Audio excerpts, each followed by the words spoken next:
자, 우리 안녕하세요. 저희 2024년 대비반이에요. 그래서 23년도 수업이지만 우리 시험이 내년에 보통 있기 때문에 물론 올해 뭐 시험을 당장 세무사 시험 보시는 분도 계시겠지만 일단 원칙적으로는 이제 내년도 이제 시험 대비반이고요. 전 앵커스에서 이제 세법을 담당하고 2차에서는 세무회계까지 이제 담당하고 있는 이윤엽 세무사예요. 그래서 오늘 첫날이다 보니까 오리엔테이션 좀 간단히 진행을 하면서 앞으로의 기본 강의의 어떤 과정과 기본 강의에서 어떤 것들을 배우고 어떤 마음가짐을 해야 되는지 이런 것들을 좀 간단히 설명을 이제 진행해 볼게요. 그래서 먼저 기본 강의 대상자는요, 회계사 1차 수강생, 그리고 세무사 1차 수강생, 그리고 혹시 실무진에서 내가 세법을 전공하지 않았는데 세무 업무를 좀 하게 됐어요. 그래서 세법을 조금이라도 좀 공부를 해야겠다라는 생각이 드는 분들도 꽤 많이 들으시더라고요. 그런 분들도 들으면은 내가 이렇게 일하는 게 이런 어떤 법 내용 때문에 하는구나라고 도움이 될 수 있기 때문에 그런 분들이 충분히 수강하셔야 되는데, 주 목적은 저희 회계사 세무사 수강생이요. 회계사 세무사 수강생. 그래서 우리는 왜 이 자리에 모였냐? 왜 이 인강을 들어야 되느냐? 시험에 합격도 아니에요. 합격이 아니라 단기 합격이에요. 단기 합격. 그냥 합격이라고 생각하시면 안 돼요. 우리가 3년, 5년, 7년 걸려서 합격이 아니라 최대한 빨리. 뭐 세무사는 빠르면은 진짜 1년 조금 넘게, 또 회계사도 빠르면은 2년, 뭐 이런 식으로 단기 합격을 목표로 하셔야 돼요. 단기 합격. 그냥 합격이 아니에요. 그래서 먼저 우리 회계사에서 세법을 공부할 때는요, 1차에 일단 40문제가 출제돼요. 1차에 40문제가 출제가 되고 있고요.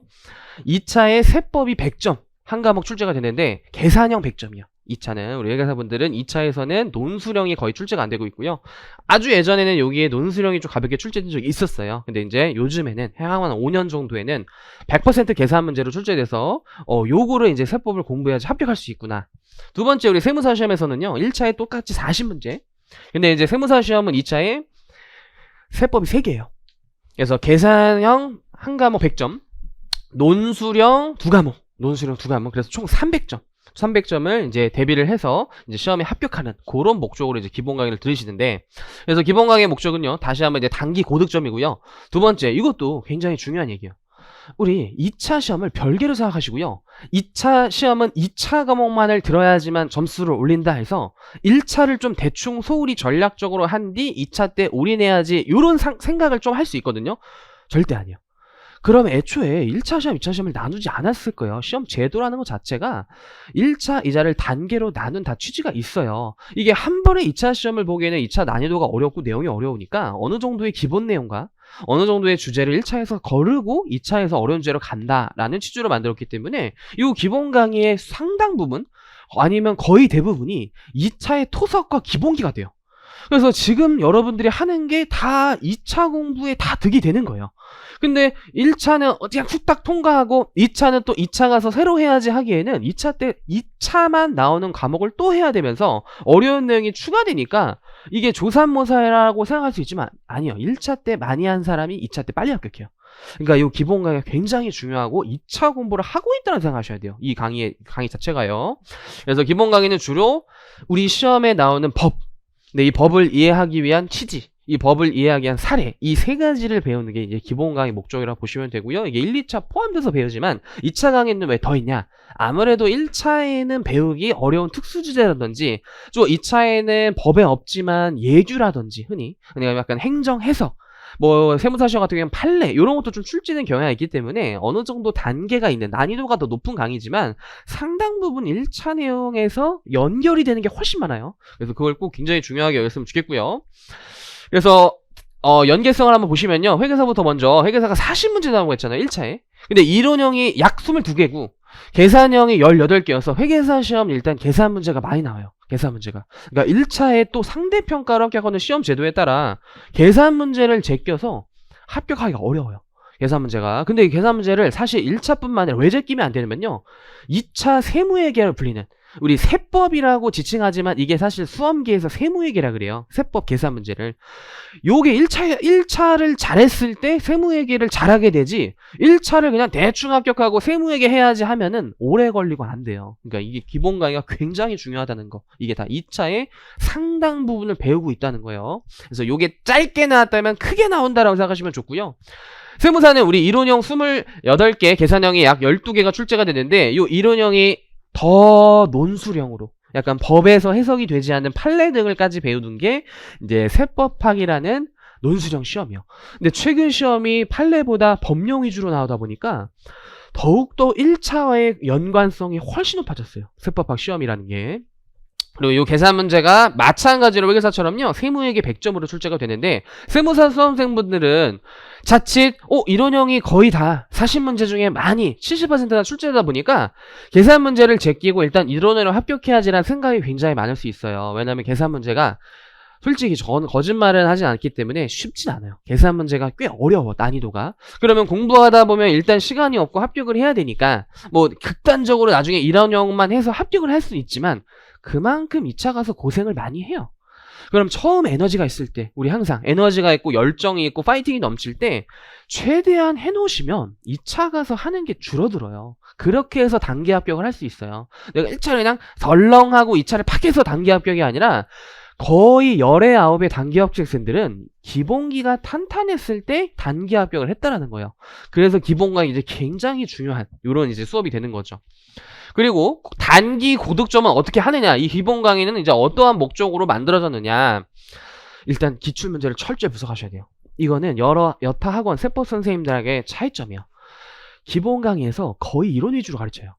근데 그럼 저도 이제 수험생을 겪었을 때 가장 힘들었던 부분이, 나중에 기출문제를 이제 본다면 생각보다 배운 내용이 문제화 시켰을 때 다른 느낌이 드는 게 훨씬 많았어요. 내가 이렇게 배웠는데 막상 문제를 풀 때는 완전 다른 주제처럼 느껴져요. 이게 내가 배운 게 맞나? 이럴 정도로 이해를 전혀 못하고 있었다는 생각이 굉장히 많았어요.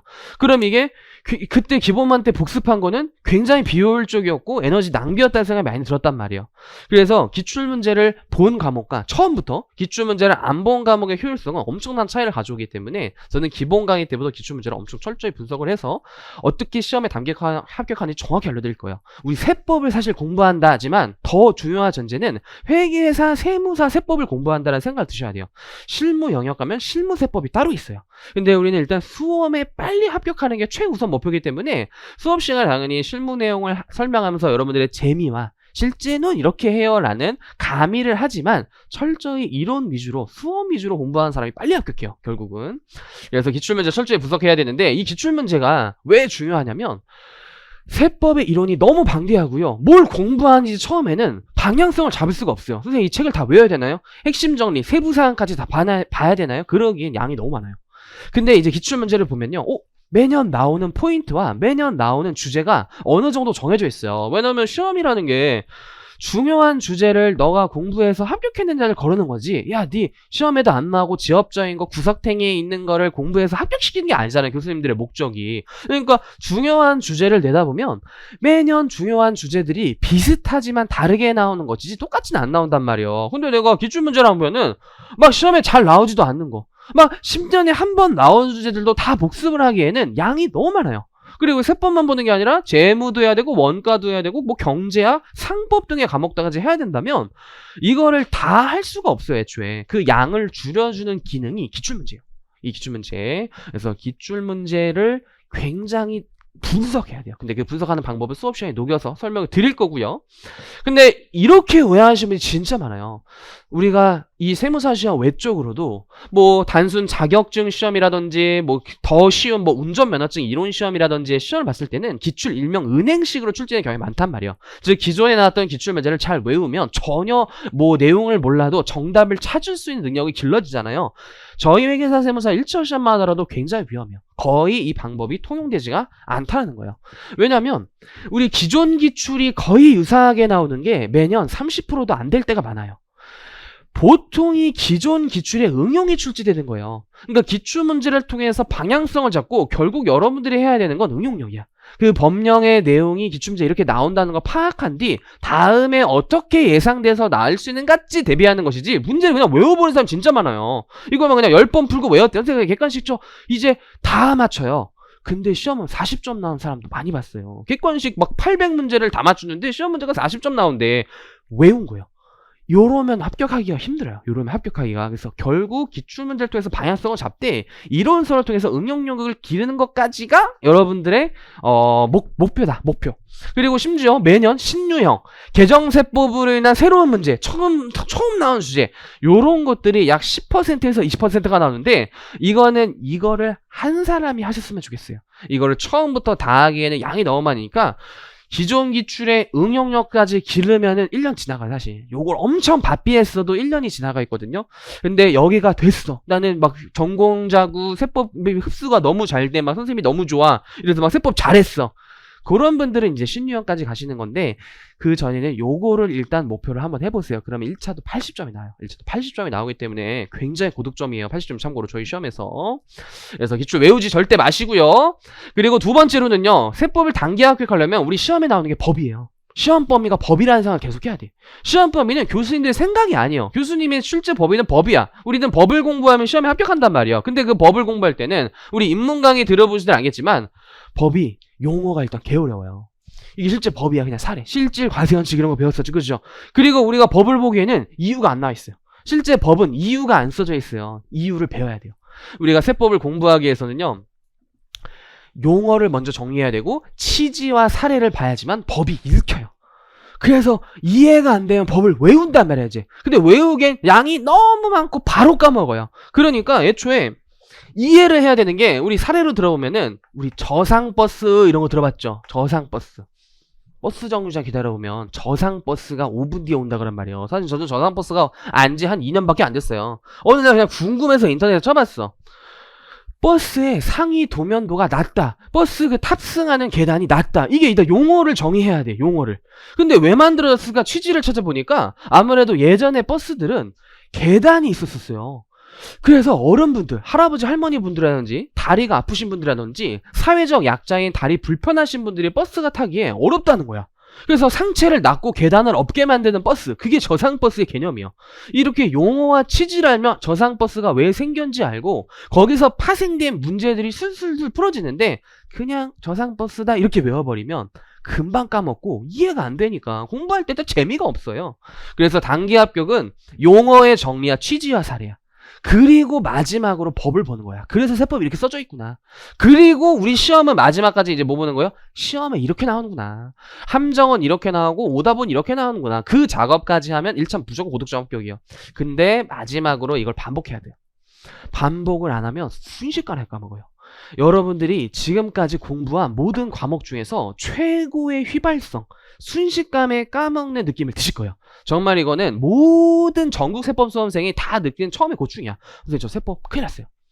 기본 강의 정말 열심히 복습했는데 한 달 지나서 첫날 배운 게 기억이 안 나요. 첫날 걸 다시 공부해야 되나요? 절대 안 돼요. 절대 안 돼요. 믿고 이따 끝까지 가야 돼요. 2회독, 3회독을 위해서 끝까지 가야 되지, 다시 1회 또 보면 끝을 못 내고 시험장에 들어가요. 원래 수법 과목이 이러다 보니까 빨리 차라리 기본 강의를 끝내고 빨리 처음을 다시 봐야 돼. 이 커리를 통해서 회독, 또 회독을 통해서 1, 2번 작업을 반복을 통해서 여러분들 머릿속에 주입이 될 거예요. 내가 기본 강의 딱 한 번 열심히 들어서 머릿속에 팍 해서 시험장 들어가야지. 없어요. 합격생 중에 그런 사람은 없어요. 못 봤어요. 저는 아무도 그런 사람 없었어요. 그래서 회독, 또 회독 이게 가장 중요한데, 공회전을 중간중간에 금지해야 된다는 게 빈 회독이라는 거야. 빈 회독. 의미 없이 그냥 외우는 거예요. 아까처럼 기출문제를 단순히 외우는 거야. 기출문제는 계속 10번 풀어, 20번 풀어. 실력이 늘지 않아요. 문제집을 외우는 거는 실력이 늘지 않아요. 기출문제는 5번 정도만 푸시면 돼요. 그 5번을 푸는 과정 속에서 계속 이론서를 보면서 어떻게 출제가 되었고, 뭘 출제했고, 왜 출제했고, 앞으로는 어떻게 나오는지, 이걸 공부하는 거지 문제집 외우는 거 절대 아니에요. 절대 아니에요. 절대 아니라는 거. 그게 공회전이요. 공회전을 금지하면서 반복하는 이 작업을 1년 계속 꾸준히 하신다면 단기 합격. 1차 고득점, 그 1차 고득점이 2차 선순환, 2차 단기 합격, 이렇게 이어지는 거고요. 또 제가 밀고 있는 약간 학설인데, 단기 합격에 하는 학생들을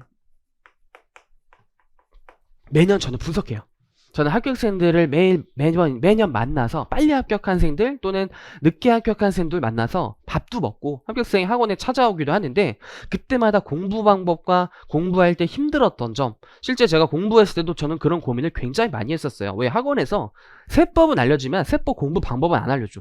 이론은 알려주지만 복습 방법, 이거를 몇 달 동안 어떻게 하는지 이런 것들은 직접 해봐야 돼요. 직접 해봐야 돼요. 그래서 저는 이제 수험생 때 기억이 굉장히 사실 강사 생활에 도움이 많이 됐어요. 그래서 학생들이 그걸 공감대 형성을 하면서 선생님 방법대로 이제 어떻게 하는지 알겠어요. 그래서 합격해서 이게 가장 뿌듯한 순간이에요, 저는. 그래서 단기 합격생들의 일단 특징이 2가지가 있는데요. 첫 번째는 천재형이야. 이거는 따라하지 마세요. 이거는 논외야. 그러니까 우리 매년 이 어떤 반을 들어가든 그냥 잘하는 사람이 있어. 그냥 태생적으로 공부를 잘해. 또는 태생적으로 세법 공부를 잘해. 이런 사람들은 옆에서 너는 진짜 그냥 빨리 합격해라. 그냥 그 사람들한테 어떻게 공부해 물어보시면 안 돼요. 왜냐면 이래. 나는 한 번 보고 이해되던데? 재수가 없어요. 저였어요. 죄송해요. 전 천재형이 아니었고 사실 2번의 형태였어요. 그러니까 천재형은 메시예요. 근데 천재형이 심지어 노력도 많이 해요. 요 공부는. 심지어 머리도 좋은데 공부도 열심히 해. 그러니까 이런 사람들은 이해력이 빠르기 때문에 따라 하시면 안 되고요. 우리 2번 사람이 돼서 빨리 합격하세요. 눈치가 빨라야 돼요.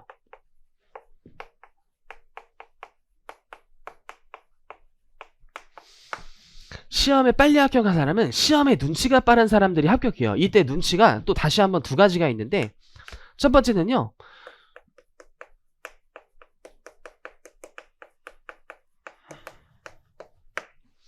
다 하는 사람이 합격하는 거 아니에요.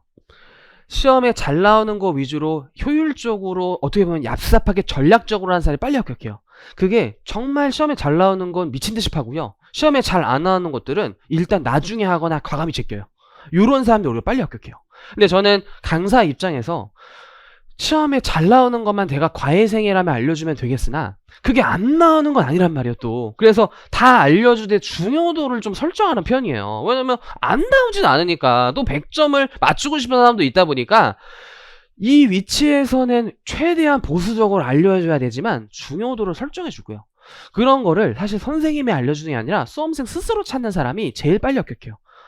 이걸 공부해야 되는구나. 이거는 좀 안 해도 되겠네. 아니면 이거는 나중에 해도 되겠네. 이런 걸 빨리 파악한 사람이 진짜 빨리 합격해요. 주요 주제 파악. 잘 나오는 거, 안 나오는 걸 파악한다는 거죠. 그래야지만 시험 기간이 단축될 수 있어요. 우리 빨리 합격하는 게 중요해요. 두 번째로는요. 이게 어려워요. 이건 저도 어려웠어요. 이게 굉장히 어려운 부분인데,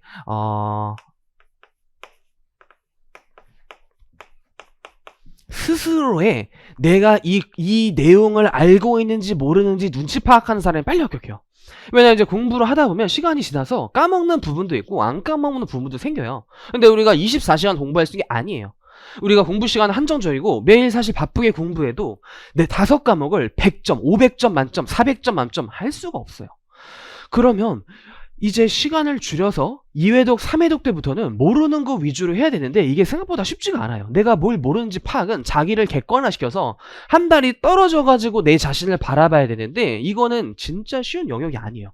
근데 이걸 파악하는 사람이 빨리 합격하는 게 두 번째 공부할 때 이건 쉬우니까 훅 보고 넘어가요. 이건 내가 이해 못했고 어려우니까 공부해요. 그래서 3회독, 4회독 거칠 때 공부를 빨리 합격하는 사람들은 모르는 거 위주로 하게 돼요. 아는 것들은 안다라는 믿음을 갖고 안 하게 되기 때문에 실력은 계속 상승할 수밖에 없는 거죠.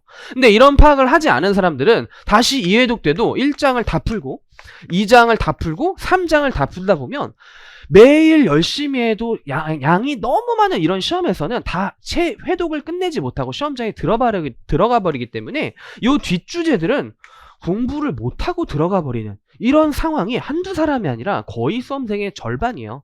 정말 이런 식으로 해버리기 때문에 전범위를 애초에 이 기본 과정은 끝내더라도 2회독, 3회독 때부터 앞에서부터 또 다 하고 또 다 하고 또 다 하면은 뒤에를 못하게 돼요.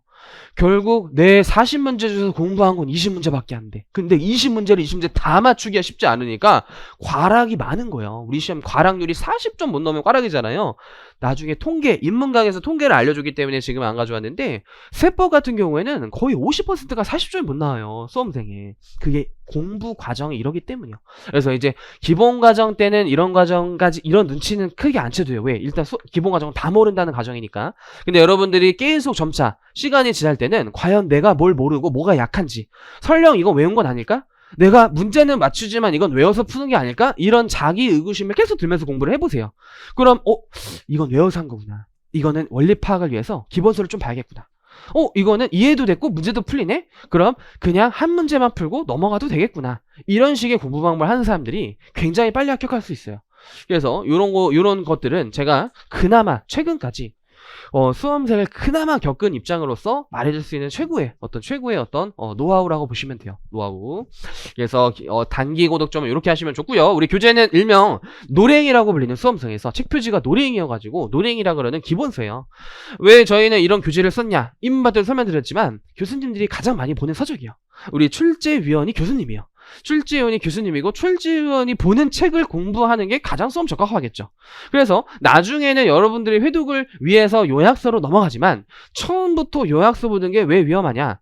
결론 위주로 나와 있어요. 취지 같은 게 잘 안 써져 있고요. 문장이 아닌 단어 위주로 키워드로 써서 암기를 효율적으로 하는 책이지 이해를 목적으로 만든 책이 아니에요. 요약서는. 근데 처음 기본 과정에서 암기 위주로 가르치다 보면요. 애초에 이해가 안 돼서 다 외우게 돼요. 공부 머리 습관이. 외우면 금방 까먹어요. 외우면 금방 까먹고 또 해야 되고 또 해야 되고 또 해야 되고 마치 밑빠진 독에 물 붓기 식으로 공부를 하다 보면 슬럼프 가요. 왜? 계속 공부했는데 또 까먹어서 하기가 싫어요. 그렇게 되면 안 되기 때문에 우리 기본서는 최대한 두꺼운 책으로 이해 목적으로 보시는 걸 저희 학원은 지향하기 때문에 이게 더 빨리 합격하는 길이라고 생각하셨으면 좋겠어요. 왜냐면 선생님 제 주변에 공부하는 책을 봤더니 이 얇은 책 그것만 달달 외우니까 저 이거 한번 읽어보다 빨리 읽어서 합격할 수 있지 않나요? 막 틀린 말은 아닐 수도 있는데 위험하다니까요. 굉장히 위험해요. 그게 굉장히 위험해요. 그래서 우리 좀 두껍다 생각하지만 기본서를 충분히 많은 받는 사람들이 빨리 합격하고 실제 작년에 저희 동차생이 굉장히 많이 나왔어요. 동차생이 실제 굉장히 많이 나왔고 그리고 요거는 이제 뭐냐면은 필수 기출문제가 최소 노랭이에 실려 있기는 해요. 근데 제 개인적인 생각은 부족하다고 생각해요. 그래서 요거는 기본만 때 그냥 막 풀고 버리고 또는 요즘 트렌드한 거는 약간 그 태블릿 PC나 여러분들이 각자 활용하는 전자기기를 통해서 스캔을 딴다는 식으로 문제는 여러 번 푸는 게 효과가 있잖아요. 그래서 스캔을 따서 기본반 때 여러 번 풀 수 있는 프린트를 적정 기간 내에 나눠줄 거예요. 인터넷 수강생들을 올려드릴 거예요. 그래서 다른 학원, 다른 세법 강의보다 가장 기본 강의 때 문제를 많이 푸는 강의고요. 그럼 실제 좀 이해가 안 돼도 적어도 기출문제를 풀고 맞출 수 있는 능력이 들면 수험생이 재밌고 안심이 들어요. 근데 이거 없이 그냥 노랭이에 있는 몇 문제를 푸니까 막 되게 쉬워. 막 다 맞추는 것 같아. 근데 나중에 실제 기출문제 봤더니 생각보다 어렵고 어려운 문제들도 많이 수록되어 있고 내가 안 배운 문제들도 많이 수록되어 있단 말이죠. 그걸 나중에 느끼기엔 충격이 너무 커져요.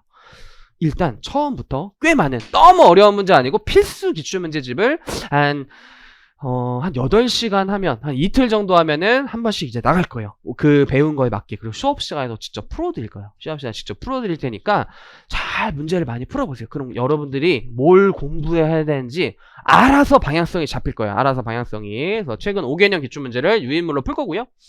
그리고 요것도 사진 찍을 분들은 사진을 꼭 찍어 넣어서 책 표지 같은 데다가 적어 놓던지 꼭 이제 기록을 해두세요. 우리 회계사 세무사 시험에 1차 시험에 나오는 세법과 문항수예요. 이거는 지피지기면 100점 필승이야. 시험 문제에 뭐가 나왔는지 알아야지 그거를 중요도 있게 공부한단 말이에요. 근데 생각보다 이걸 시험 한 달 전까지 잘 모르는 사람도 꽤 많아요. 말도 안 되는 거야. 일단 부소법, 주요 세목은 부가세, 소득세, 법인세예요. 요게 회계사 시험에 거의 32문제, 세무사 시험에 약 28문제, 거의 70%가량이 출제가 되고 있어요. 그럼 법수부가 중요하겠죠. 왜 중요하냐? 우리나라 주요 재정 수입이에요. 저 법수부가 우리나라의 거의 전체 세수의 7, 80%예요. 요걸 배우는 거예요. 2차 세무회계에서도 회계사 요게 거의 90점이고 요게 100점으로 출제돼요. 세무회계에서 심지어 세무사 시험은 요게 세법학에서 각각 30점씩 한 문제로 출제돼요. 그래서 기본 과정 때는 요것만 배워요. 우리 나머지 국세기본법, 상증세, 밑에 있는 징수법 같은 것들을 언제 배우냐? 1차 시험 한 3-4달 전. 그때 배우셔도 늦지가 않고요. 실제 그때 다 배워도 매년 우리 다 합격을 했기 때문에 매년 이제 선생님 제가 시험 문제를 찾아봤는데 국세기법이 나오는데 왜 기본 강의 때 안 와주나요? 무료로 올려드려요. 무료로 그 시점에 올려드리고 정말 하고 싶은 분들은 그냥 언제든지 주말에 그 무료 강의를 들으시면 돼요. 근데 이것만을 하기 벅찰 것이다. 웬만하면 그냥 요것만 해도 괜찮다. 적절한 학원에서 무료로 해주는 시점에 하셔도 절대 늦지 않는다는 점. 그래서 기본 과정 때는 부수업원만 하는 거예요. 그래서 근데 이거는 사실 저희 학원뿐만 아니라 전국의 학원 다 시스템이 그래. 전국의 학원. 근데 저희 학원은 이제 인문 강의가 또 특별히 있다 보니까 인문 강의에서는 좀 전반적인 냄새를 맡았다는 거죠. 냄새를 맡았다. 그래서 이제 시험 범위를 좀 잘 봐줬으면 좋겠고, 회계사, 세무사의 법소부 외의 시험 범위가 좀 다르기 때문에 이때 이제 무료 특강 일자가 다른데, 법소부는 거의 출제 수도 비슷하고 난이도도 거의 똑같다고 보시면 돼요. 그래서 요 두 개의 기출문제는 거의 그냥 회계사 기출문제고 세무사 기출문제고, 회계사 수험생이면 회계사 세무사 기출문제, 세무사 분야 회계사 세무사 기출문제를 마스터한다고 보시면 돼요. 본인의 시험 기출문제가 아니라 전국 세법 시험 난이도 중에서 가장 이게 난이도가 어렵고요, 가장 난이도가 이제 비슷하게 출제되는 게 회계사 세무사예요. 회계사 세무사 시험. 그래서 이제 매년 이제 40문제씩 나오니까 80문제잖아요. 그럼 이제 10년이면 800문제고, 우리 객관식 책에는 거의 한 800, 1000문제가 실려 있어요. 왜냐면 옛날 문제들이 이제 빼야 돼. 왜냐면 개정돼서 없어지기도 하고. 그래서 800문제 정도를 계속 유지시켜. 그리고 나중에 이제 모의고사 과정을 통해서 새로운 문제 훈련해. 요런 과정을 거치기 때문에 기출문제를 일단 잘 분석하시는 게 굉장히 좋을 거예요. 기출문제. 그리고 기본강의 들을 때 이것도 반드시 꼭 숙지해주세요. 진짜 이것도 진짜 울고 막 우는 사람도 많이 봤고요. 저도 사실 기본강의 들을 때 포기할 뻔했어요. 너무 어려워서 사실. 진짜 충격받았어. 이렇게 내가 맞나? 내 머리가 혹시 좀 바본가? 나는 어느 정도 그냥 공부를 열심히 하고 잘한다는 생각했는데 아니었나 보다 라고 생각이 들었던 게 기본강의였어요. 일단 다 하려고 하지 마세요. 저도 처음엔 다 하려고 했었어요. 욕심 때문에. 그게 독이 돼요. 이게 양이 너무 많고 5과목을 공부하다 보면요, 다 할 수가 없죠. 다 해서도 안 되고 다 해서 합격하는 것도 아니에요, 시험이. 정말 필수, 시험에 잘 나오는 거, 선생님이 중요하다는 거, 그런 거 위주로 하고, 여유 되는 분이 옆에 세부적인 거 이런 것도 해보세요 라는 걸 하셔야 돼요. 우선순위를 정해서 주요 주제부터 해보려고 노력하세요. 근데 그 주요 주제만 하는 것도 이렇게 될 거예요. 기본 강의 들었을 때 세법은 특히나 반만 흡수해도 잘한 사람이에요. 정말 이 생각을 가지셔야 돼요. 반만 흡수해도 잘한 거예요. 선생님 그럼 어떻게 합격하나요? 2회독, 3회독 때 이해돼요. 1회독 때 세법 자체가 이해가 왜 어렵냐면, 일단 내용도 많고요, 우리가 초중고 살면서 웬만하면 세법 과목을 들어본 적이 없어요. 그러니까 이게 굉장히 낯선 거야. 그러니까 이게 처음 들었을 때 흡수가 안 되는 게 정상이고, 세법의 용어도 어렵지, 막 부가세는 부가세대로 어렵고 소득세는 소득세도 어렵지, 법인세대로 어렵지 않은데, 이게 한 번에 때려박다 보니까 이 안에서 또 섞여. 이게 부가세, 소득, 법인세가 막 섞여 처음에는. 그러니까 막 문제도 다 틀리고 막 우울하고 하기 싫고 이랬는데, 그걸 반복하다 보면 정립이 돼요. 부가세구나, 소득세구나. 기본 과정 때 마스터한다는 생각 드시면 큰일 나요. 그러면 슬럼프 와요. 포기하게 되고요. 학원 막 이리저리 옮겨다니면서 근데 나중에 깨우쳐요. 아, 어디 학원들은 다 똑같았구나. 그냥 세법 1회동이 원래 이런 거구나. 그래서 윤도쌤들이 자주 하는 말 있죠. 첫 번째 강사 개객기, 뭐 두 번째 강사 명강사 얘기 많이 하죠. 그죠? 했죠. 그죠? 했죠. 많이 하죠. 진짜예요. 저도 그랬어요. 저도 두 번째 선생님이 명강사다라고 생각했는데, 사실 시간 지나서 해보니까 사실 거의 똑같아. 거의 똑같은데 그냥 많이 들어서 잘 들렸던 거였어요. 많이 들어서. 그래서 차이가 없어요. 근데 기본 과정이 진짜 힘들 거기 때문에 애초에 이런 거다라고 하면 당연하구나. 선생님 말씀대로 2회독을 기다려보자. 3회독을 기다려보자. 믿고 오시면 단기 합격할 수 있어요, 우리. 그래서 애초에 세법을 기본 과정 한 번 듣고 마스터한다라고 이해하면 굉장히 슬럼프 갈 곳이다. 회독을 통해서 이제 세법을 이해했으면 좋겠다. 그래서 기본 과정의 마인드 요것만 잘 지키시더라도 포기를 안 할 수가 있어요. 포기를 안 하고 기본 과정을 일단 마스터를 할 수 있다라는 거죠. 그래서 이렇게까지 이제 OT를 간편히 진행해봤고요. 오늘 그래서 부가가치 세법을 좀 간단하게 배우고 잠시 쉬는 시간을 가질게요. 그래서 이제 세법 2를 당분 가주세요. 세법 2 맞죠, 우리? 저는 이제 PDF를 따가지고, 자, 이제 부가세법 간단히 이론을 봐볼게요. 그리고 공부할 때 꿀팁 하나 알려드리면요, 처음에 목차를 거의 외울 정도로 아예 외워버리세요. 공부 잘하는 사람들의 이제 공통점이 목차를 일단 많이 봐요. 그럼 나중에 공부하고 기출문제 풀 때 책을 찾아봐야 되거든요. 이거를 책 안 본 사람들 찾는 것도 되게 오래 걸려요. 이게 어디 있었지 이래. 근데 이걸 이제 목차를 많이 보면 아, 여기 있었구나 금방금방 또 찾게 되거든요. 목차를 많이 봐야 돼. 근데 처음에는 이제 이해가 안 되니까 뭐야 기초 이론에 뭐가 있었지, 총칙은 뭐가 있었지 이게 되는데, 이제 공부를 계속 목차를 보고 소단원을 보고 소목차를 보다 보면 큰 그림이 보여. 이게 지도가 보여. 아, 부가세라는 큰 맵이 보여.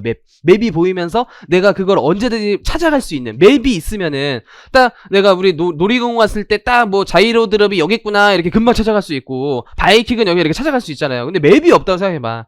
그러니까 한참 그 놀이공원 헤맬 거 아니야. 헤매지 않게 하는 게 목차예요. 목차. 공부에서 헤매지 않게 하는 게. 그래서 목차를 굉장히 많이 보세요. 그리고 이 목차가 왜 구성되어 있는지도 오늘 설명을 드릴 거예요. 그래서 이제 부가세 이론을 간단히 좀 보시면요. 그리고 또 놀이행위의 장점 중에 하나가 1장이라는 큰 목차 안에 소목차가 또 있어요. 이렇게 기초이론에서는 4챕터를 배우는 건데 첫 번째는 그냥 부가세가 뭐냐, 두 번째는 과세 방법은 어떻게 되냐, 그리고 국가 간의 거래에 대해서 어떻게 과세할 것인가, 네 번째는 영세율 면세의 개념 원리라고 해서 어떤 부가세의 어떤 특수한 또 제도의 어떤 개념의 원리를 배우는데, 사실 요 파트에서는 수험 쪽으로 나올 만한 것들은 크게 없어요. 근데 이걸 안 배우면 큰일 나. 이 시스템을 알아야지만 앞으로의 부가세의 기초 이론이 다 이해가 돼요. 근데 요때 이해를 잘 못해 놓으면 계속 외우는 식이 될 거예요. 그래서 이제 1장에는 부가세 시스템을 배운다 라고 보시면 돼요. 그래서 이해 목적으로 굉장히 좀 중요하고요. 그래서 부가가치는 일단 정의를 한번 봐보죠. 부가가치세. 그래서 우리 흔히 VAT라고 하는 거 오늘도 여러분들도 다 구매했어요. 그쵸? 친구 오늘 점심 뭐 먹었죠? 안 먹었어요? 바나나 먹었어요? 다이어트예요? 저도 좀 주세요. 저 다이어트 해야 되는데 살이 굉장히 많이 쪄가지고. 친구 점심 뭐 먹었죠? 딸부자네 불백 갔어요? 오, 혼자 갔어요? 아, 1인 세트. 고추장 불게 먹었어요? 와, 된장찌개 나오고요. 고추튀김이요, 고추튀김. 고추튀김까지 안 먹었어요? 우리 딸부자네 불 맛있잖아요, 그죠? 고추튀김 먹으면 더 맛있어요. 부가가치세가 있단 말이에요. 부가가치세가 있어요. 우린 부가세를 매일매일 부담하고 있단 말이에요. 그거를 어떻게 과세하고 왜 만들어졌고 역사적으로 그런 과정을 배우는데, 그 VAT는 일단 영어로 Value Added라 그래가지고 가치가 더해졌다, 거기에 부과되는 세금이다, 이렇게 부과돼요. 그래서 한글로 번역하면 생산, 유통 각 단계에서 생성되는 부가가치라고 되어 있어요. 근데 요 그림이 그래도 좀 잘 나와 있는데, 보통 우리 딸부자네 불백만 하더라도 그분이 돼지를 생산해서 그 자리에서 도축해서 주는 게 아니라 분명히 돼지 자체를 키우는 농장 사장님이 있고, 그거를 다시 어떤 도매업이나 제조업에 유통을 하면서 유통 단계에서 결국 음식점 소매업까지 온 거잖아요. 그래서 현대사회에서는 한 사람의 부가가치로 뭔가 재화가 창출되기보다는 여러 단계의 사업자들의 생산 유통으로 가치가 창출된단 말이죠. 그래서 제조업자는 최초로는 그냥 무에서 유를 창조했다라고 해보죠. 이렇게 0에서 100 이런 식으로. 그럼 이 사람은 0에서 100의 가치를 창출했다라고 하면서 부가가치를 100이라고 하고 있고요. 여기에 10% 이런 식으로 부과되는 게 부가가치세라는 건데, 이걸 이제 좀 더 심오 있게 봐보면요. 이제 100에 매입한 분이 200원에 판매하신다면, 이게 이제 뭐 A 사업자고 이게 B 사업자라면 이분도 100원에 사온 물건을 200원에 판매하시기 때문에 100원의 부가가치를 창출했단 말이죠. 왜 200원을 창출한 게 아니냐면 100원은 전 단계 사업자가 창출했기 때문이에요. 그래서 이 사람은 100원짜리를 200원으로 만들게 했기 때문에 이렇게 그림도 이 도매업자의 부가가치는 전 단계에 창출한 부가가치를 제외한 본인이 창출한 부가가치라고 지금 표현을 하고 있어요. 참고로 여기서 이제 숫자를 조금 변형해보면, C사업자가 이번에는 500원에 이제 판매한다라고 한다면 300원의 부가가치를 창출한 결과가 나와요. 참고로. 근데 이 부가가치를 너무 부가가치라고 워딩이라고 이해하시기보다는 A 사업자 입장에서는 이윤이라고 한번 얘기해보세요. 이윤을 영어로 마진이라고 그래. 마진. 사실 100원을 남겨먹은 거예요. 이 사람도 100원을 남겨먹은 거죠. 100원에 사와서 200원에 팔았으니까. 근데 이제 저기서 종업원 월급도 줘야 되지. 내가 보통 사업하려면 사업장이 있어야 되니까 월세도 줘야겠죠.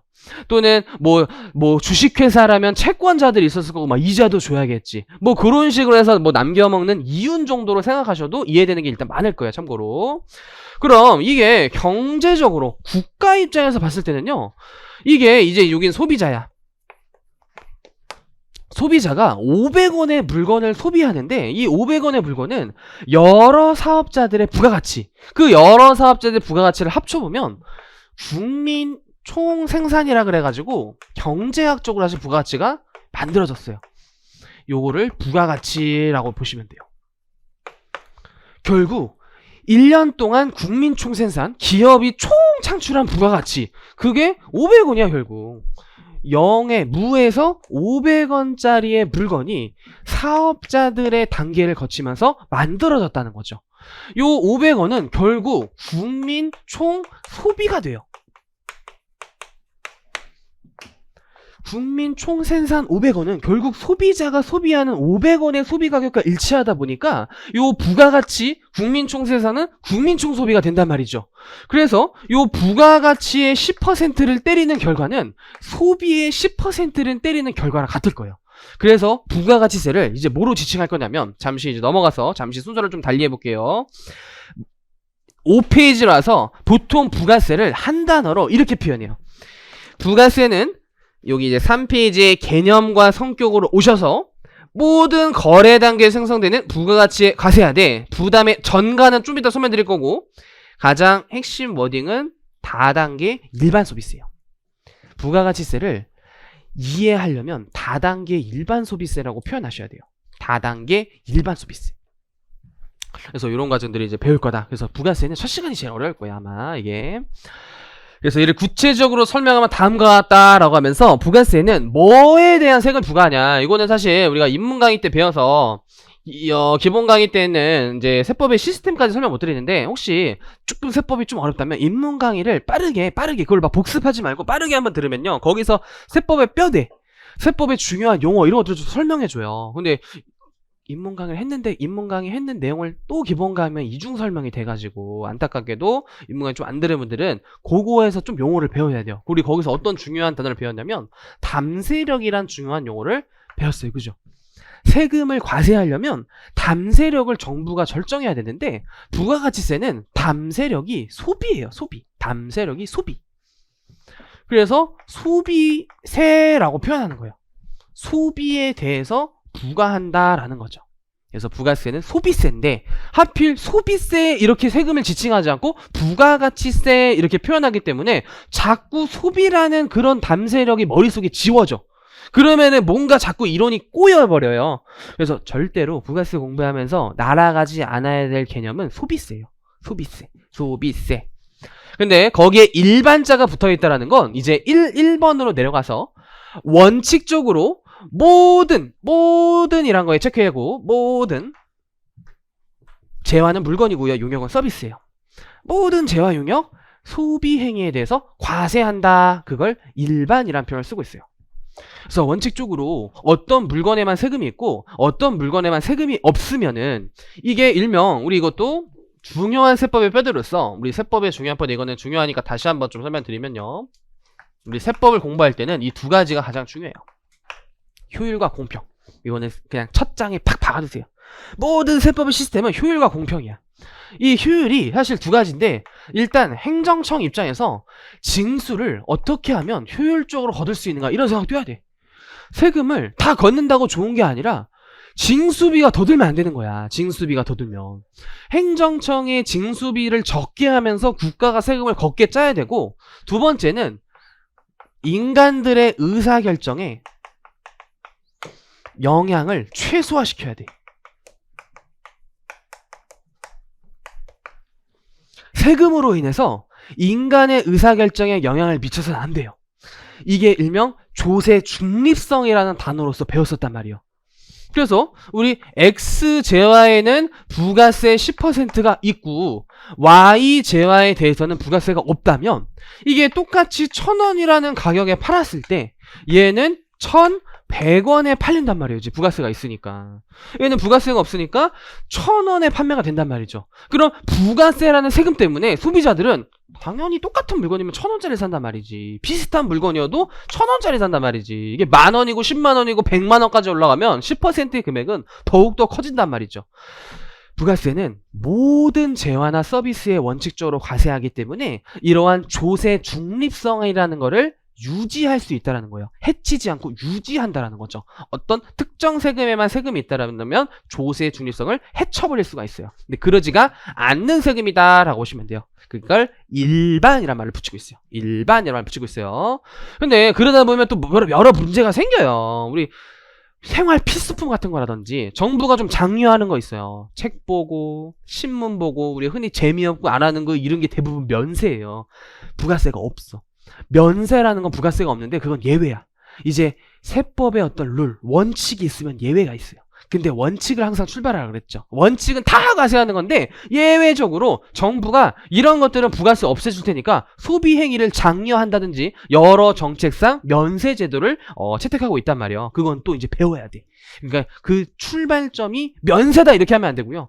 모든 제한하면 과세해야 돼. 면세란 제도도 있었구나. 이런 식으로 테크트리를 타야 돼. 세법 공부할 때는. 안 그러면 큰일 나요. 우리 큰일 나요.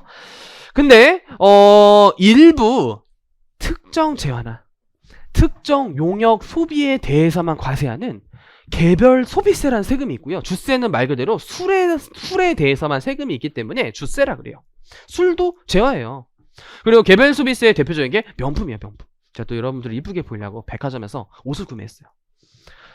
가격 물어보고 나갈 뻔했어요. 했는데 할부로 샀잖아요, 여러분들. 그래서 3달 동안 저 라면만 먹으려고요.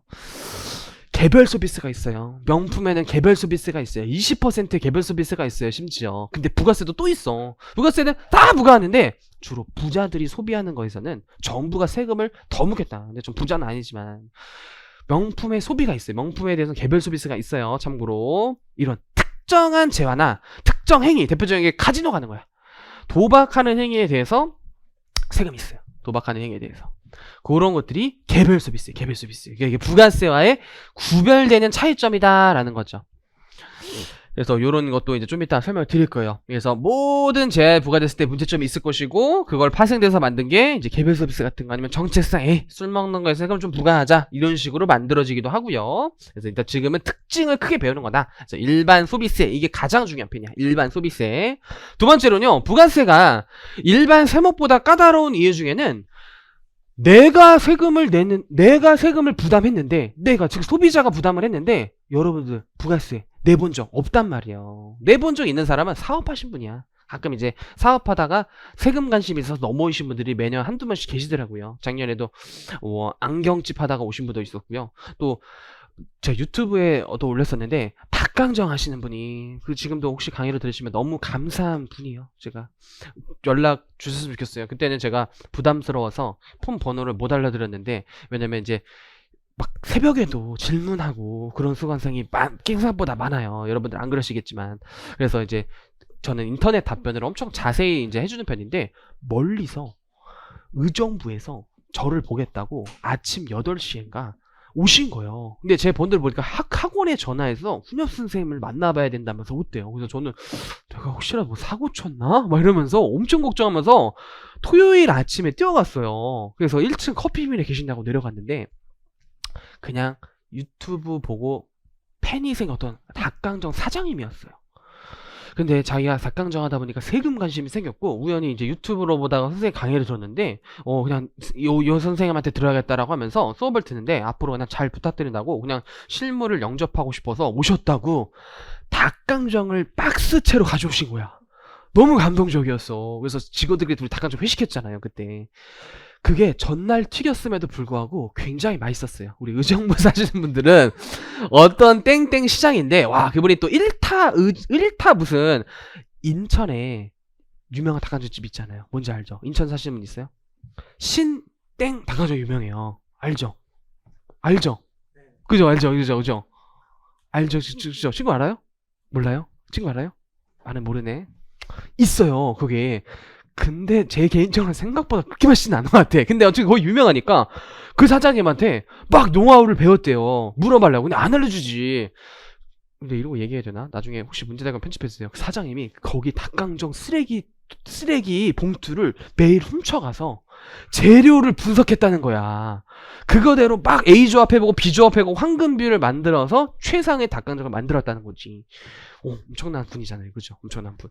왜 얘기했죠? 우리 사업자들만 부가세 내는 거야. 사업자분들 갑자기 이렇게 3,000%로 빠질 때가 있어요. 우리 부가세는요, 전가라는 단어가 나와서 체크를 했는데, 전가는 남에게 넘긴다는 거야. 쉽게 말해서 남에게 이전시킨다라는 용어를 전가라 그래요. 내가 부담하는 게 아니라 남한테 떠넘기는다, 이런 거를 어려운 경제용어로 전가라 그래. 전가.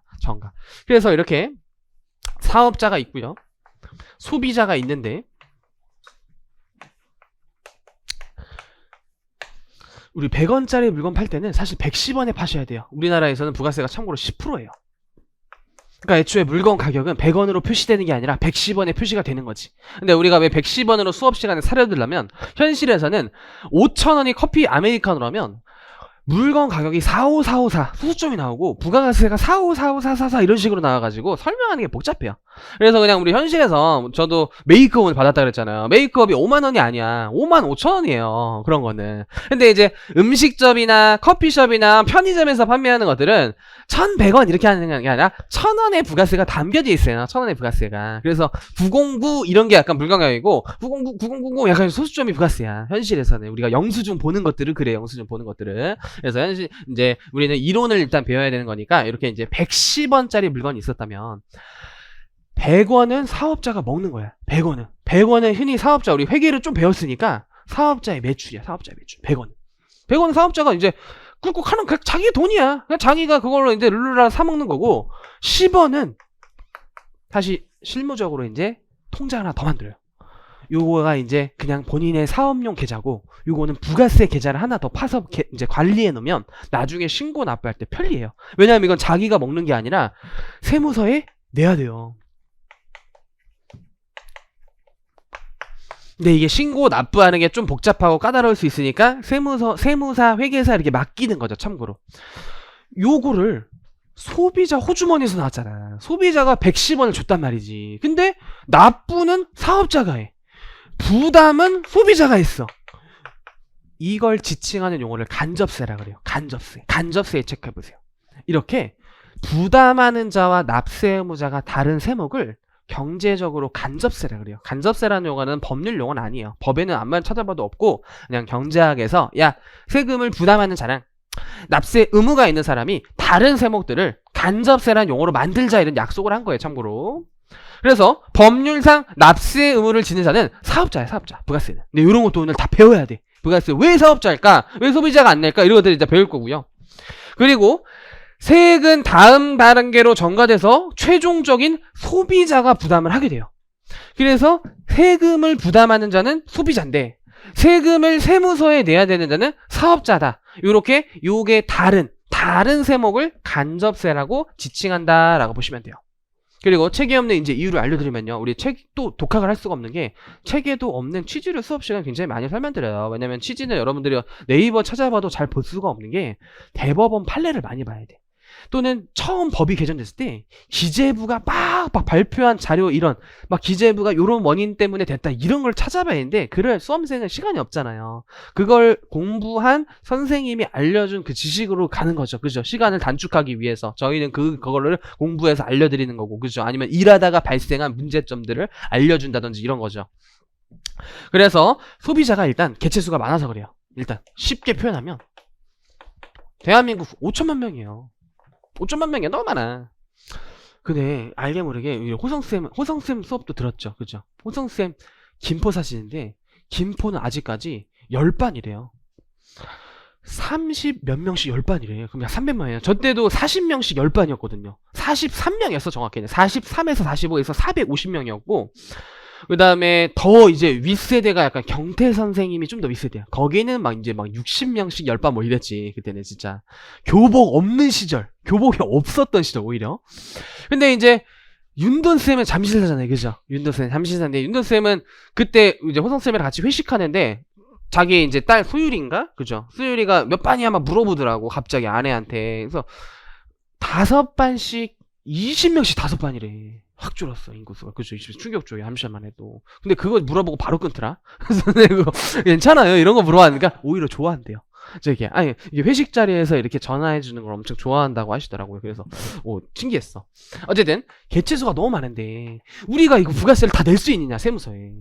우리가 3개월마다 부가세 아직 안 배웠는데 3개월마다 신고 납부하는 게 원칙이에요. 3달에 한 번씩 세무서에 아니면 홈택스에 로그인 해가지고 내가 카드 쓴 거 카드 내역서를 정리해가지고 부가세를 내는 게 과연 효율적이냐? 비효율적이지. 사업자들은 소비자들이 엄청 많이 왔다 갔다 하잖아요. 그죠? 엄청 수많은 소비자들이 왔다 갔다 하면서 얘가 한 방에 걷는 게 효율적이겠다. 그래서 간접세로 짠 거예요. 부가세를 간접세로 만든 이유를 지금 배운 거죠. 이런 이유들을 잘 파악하면 파생돼서 이해되는 게 많아질 거야. 파생돼서 이해되는 게 소비자한테 걷기에는 비효율적이야. 그래서 사업자들한테 걷는다는 거죠. 사업자들한테. 근데 그것도 사업자 한 놈한테 걷는 게 아니에요. 마지막 3번까지 읽어져서 한 사업자한테 걷는 게 아니라 각 거래 단계에서 창출한 부가가치의 과세하는 다단계에 체크해보세요. 다단계 거래세가 중요해요. 다단계. 다단계는 그냥 여러 단계, 모든 단계 이 정도로 해석하시면 돼요. 여러 단계, 모든 단계에서 과세하는 방식이다. 왜냐면 우리 아까 사례도 봤듯이 어차피 100원짜리 물건을 이 사람한테 10% 걷어서 10을 걷는 거나 아니면 아까 이 전 단계에서 막 얘한테 물건 유통시킨 사람한테 다 걷나 결과값이 걷다면 이것도 얘한테만 걷으면 될 것 같은데 그렇지가 않다는 거예요. 또 현실에서는 이게 소매상들이야. 다 소매상들. 근데 요즘은 여러분들이 공감을 못할 수 있는 게 사실 소매상들이 많이 없어졌잖아요. 다 슈퍼가 아니라 편의점이야. 빵집이 다 브랜드야. 이제 동네 빵집 이런 게 거의 없어졌어요. 그러니까 요즘 막 이제 부가세를 보면은 선생님 다 대기업이 하니까 세금 낼 수 있잖아 했는데 부가세는 70년도부터 만들어졌고요. 그때 소비자 맛봐있는 분들은 동네 소규모 슈퍼, 소규모 음식업자들 이런 분들이란 말이지. 그분들이 세금을 다 책임지기에는 개체수도 많고요. 만약에 안 냈어. 안 내면 공무원이 세무조사 한다든지 나가서 왜 안 냈어요? 조사해서 걷어야 되잖아요. 너무 많은 사업자들을 정부가 관리할 수 없었다는 거야. 어떻게 하면 될까? 다단계 거래세로 가보자. 사실 이건 우리나라가 채용한 게 아니라 유럽에서 이렇게 발전된 내용을 우리나라가 차용했어요. 참고로. 그래서 부가세는 법조문이 좀 어렵고 더 안 읽혀지는 이유 중에 하나가 영문을 번역해서 만들어졌다라고 저도 강사하면서 공부하면서 알게 됐어요. 아, 부가세가 처음 만들어지기 이렇게 됐구나. 왜냐면 저는 막 책을 엄청 많이 보고 공부를 많이 해야 되잖아요. 그래서 이제 교수님들의 어떤 논문을 제일 많이 본단 말이야. 그러면서 이제 부가세의 역사, 연영 막 이런 거 보면 또 흥미로워. 그러면 진짜 이게 막 이렇게 어떤 번역가를 쓰면서 이게 법의 체제가 있어 중간에 또 한번 크게 바뀌어. 그러면서 약간 또 체계를 나름 맞췄지만 이게 체계가 좀 안 맞는 부분이 이래서 생긴 거구나. 이거 원인을 잘 몰랐었는데 그런 또 이제 약간 비하인드 스토리가 있어요. 참고로. 그래서 다단계 과세 방식을 좀 이해하기 위해서는 먼저 또 잠깐 순서 달리해서 요 그림을 한번 가볼게요. 이번에는 7페이지로 잠깐 와보세요. 요거는 입문방위 때 한번 배웠던 건데 너무 중요하기 때문에 다시 한번 배워보죠. 그래서 이 ABC를 다 일단 묶어보셔도 괜찮아요. ABC를 마치 이런 식으로 생각해보셔도 괜찮아요. 왜냐면 ABC는 사업자예요. 결국 ABC는 결국 사업자고 여기 소비자가 있어요. 근데 아까도 말씀드렸지만 우리 물건을 막 제작해서 바로 판매할 수 있지만 대부분 현대사에서는 제조업, 도매업, 소매업이 나누어져 있는 유통 과정을 거치기 때문에 이런 그림이 이제 탄생을 한 거고요. 즉 A 사업자는 그냥 하늘에서 씨앗이 뚝 떨어져서 밀을 재배하는 밀농장 사장님이야. 그래서 무에서 유를 창조한 거죠. 0에서 1000원을 창출한 거예요. 요 공급가액이란 용어는 아직 안 배웠지만 지금은 그냥 판매액 정도로 생각하시면 좋을 것 같아요. 아니면 부가가치 이런 느낌인데 어쨌든 0에서 1000원을 이렇게 만든 거야. 그래서 이 사람이 창출한 부가가치가 1000원인 거지. 근데 B사업자가 1000원짜리 물건을 사서 1500원에 판매하시기 때문에 B사업자가 창출한 부가가치는 500원이죠. 500원. 반대로 C사업자는 1500원짜리를 사서 1800원에 판매하시기 때문에 300원의 부가가치를 창출했단 말이에요. 그럼 만약 다단계 거래세가 아니라면 이렇게 되는 거야. C사업자와 소비자와 거래해서 이렇게 거두면 되는 거지. 1980원에 팔아가지고 얘가 180원 내고 소비자가 이제 180원을 부담하고 요렇게 짜는 게 단단계 거래세가 아니라 한 단계 최종 소비자 단계에서 거는 단단계 거래세라 그래요. 이런 세금을. 근데 이게 아니라는 거지 우리 세금이. 왜냐면 C사업자가 소매자야. 영세해. 개체수가 너무 많아. 세금 관리 능력이 없어. 안 냈을 때 공무원이 징수할 관리 능력, 관리비가 너무 많이 들어. 모든 단계 다 과세하자. 모든 단계 다세를 하면 여기서 조금 안 거쳐도 여기서는 대기업들이니까 주로 생산 유통을 하는 제조업 이런 단계 공장 이런 것들은 주로 큰 기업이니까 여기서 주로 걷겠다라고 하면서 나중에 요 C사업자들은 정말 영세하잖아요. 간이가세자로 지정받아요.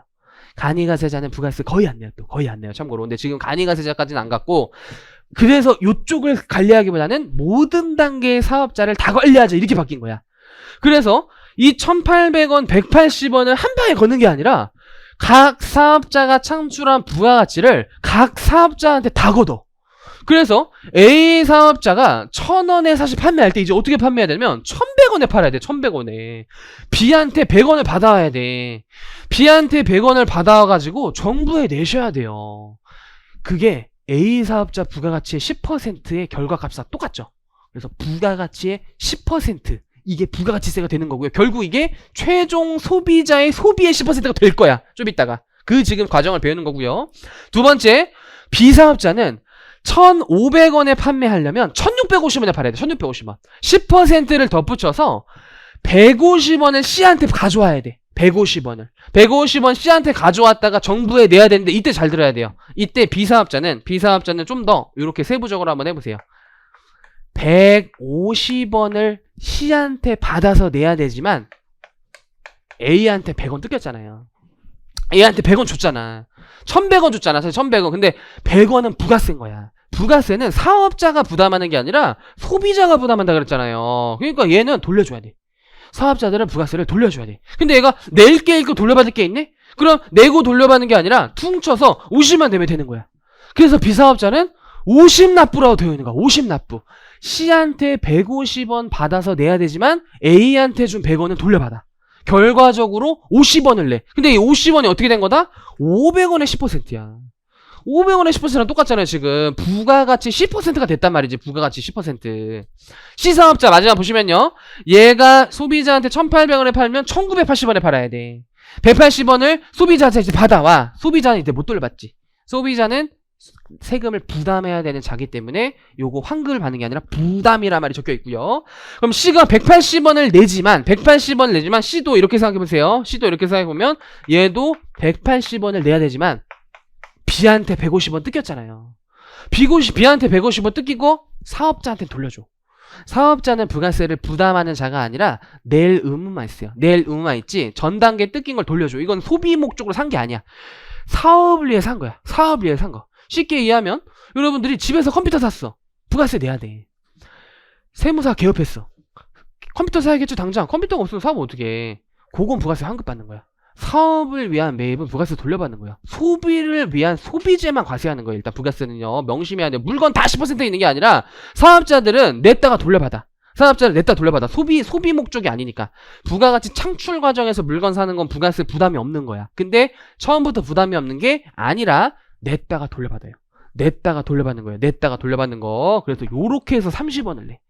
그러면 이게 세 가지를 합치는 거지. 이 100원과 50원, 30원을 합치세요. 귀신같이 180원이 된단 말이에요. 그게 결국 최종 C사업자가 판매한 1,800원의 10% 180원 결과랑 같고 단단계 거래세든 다단계 거래세든 정부에 180원 들어오는 세수는 같아요. 다만 다단계 거래세가 정부 입장에서 유리한 건 모든 사업자한테 거두면서 매출을 파악할 수 있어요. 첫 번째. 부가세가 현실에서 굉장히 중요한 건요. 부가세를 거두면서 A사업자의 매출이 드러나. A사업자가 1,000원에 판매한 거를 현금으로 결제하잖아요? 현금 꿀꺽하고 국세청에 신고 안 할 수도 있는 거야. 그럼 이 사람의 소득 포착이 안 돼. 현금은 그냥 자기만 아니까. 근데 저 때 세금 계산서 끊어야 돼. 중요한 게. 요때 요걸 한번 적어볼까요? 세금 계산서가 텍스 인보이스라고 해가지고 세금 계산서 5글자가 좀 기니까 이렇게 영어로 보통 TI라고 표현하면 앞으로 세금 계산서라고 이해해주세요. 말 그대로 세금 영수증이야. A사업자가 니한테 1,000원에 팔았고 100원의 부가세를 걷었다라는 서류가 세금 계산서예요. 요거를 보통 요즘은 전자세무사라고 해가지고 전자로 끊어. 왜냐면 종이로 끊으면 또 뻥칠 수 있어가지고. 그러면 이제 A사업자가 마치 우리 백화점에서 결제해보면 신용카드 끊으면 가끔 요즘에 이제 그냥 사인으로 대체하는데 가끔 이제 용지가 찌르게 나오면요. 사인해주세요. 이렇게 하면은 이 밑에 있는 하나의 어떤 얇은 종이로 벗겨지면서 하나는 백화점 사업자 갖고 하나는 소비자한테 주잖아. 그래서 일주일 내로 환급할 수 있어요. 영수증을 꼭 지참하셔야 돼요. 영수증 없으면 환급이 안 돼요. 뭐 이러잖아. 그죠? 세금에서 똑같은 개념인 거야. 요게 이제 A가 B한테 끊어줄 때 A가 이렇게 B한테 끊어줄 때 1,000원에 판매했고 100원의 부가세를 걷었다. 요 세금 계산서랑 작성해야 돼. 세금 계산서. 요거를 세무서에 제출해요. 세무서에 제출하면 야 니네끼리 1,000원에 오고 가면서 부가세 잘 오고 갔더라. 이걸 정부가 파악하면서 네 매출은 1,000원이 우리가 알고 있어. 부가세 때문에. 니는 A한테 1,000원 사온 거 알고 있어. 라고 하는데 얘가 갑자기 매출을 신고 안 해.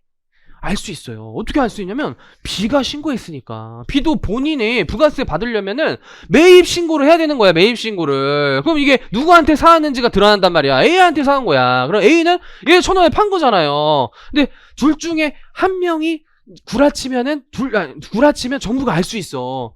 얘도 신고하고 얘도 신고했는데 한쪽이 신고 안 하면 야 얘는 1,000원에 매입했다 그러는데 너는 왜 1,000원에 매출 자료가 없니? 이렇게 돼버리기 때문에 모든 사업자한테 걷었을 때 국가가 유리한 게 매출이 드러난다는 점이야. 매출이 드러난다는 점. 그래서 세금 계산서를 끊는 순간 국가가 매출을 안다라고 생각하시면 돼요. 그래서 아싸리 세금을 안 끊으려고 하는 거고 그때 끊을 수 있는 제도 이런 것도 배워요. 이제 끊을 수 있는 제도들도. 그래서 세금에서 굉장히 중요한 기능을 해요. 그래서 다단계 거래세로 짠 이유는 사실 크게 두 가지요. 정부가 사업자들의 매출을 포착하려고 하는 거고 C 사업자가 너무 영세하고 소규모 사업자가 많다 보니까 너한테 모든 책임을 짊어지기에는 힘들지?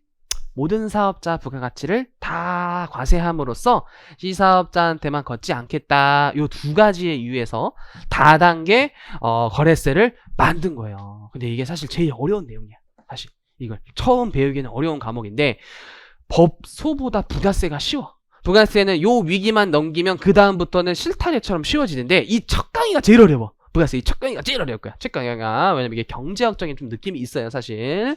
그래서 다시 앞으로 읽어보면은 세 가지 특징을 중요하게 배웠다는 거지. 일단 핵심은 뭐라고요? 소비에 대해서 과세하는 거야. 소비에 대해서 과세한다. 다음 세력은 소비야. 싸비. 근데 왜 부가가치 세력을 했죠? 소비자가 너무 많아. 너무 많으니까 사업자한테 걷겠다. 간접세. 근데 사업자 한 놈한테 걷어? 그 사업자도 영세해. 모든 사업자한테 다 걷어. 다단계 거래세. 이 세 가지 시스템으로 과연 부가세 어떻게 만들었는지 그걸 앞으로 쭉 배우는 거예요. 그래서 부가세는 보통 한 짧게는 8번, 뭐 많게는 10번 정도 보통 진행을 해요. 4시간 단위로. 그리고 나서부터는요, 앞에 내용 경제학적으로 부가세를 간단히 배울 텐데요. 잠시 쉬었다 갈게요.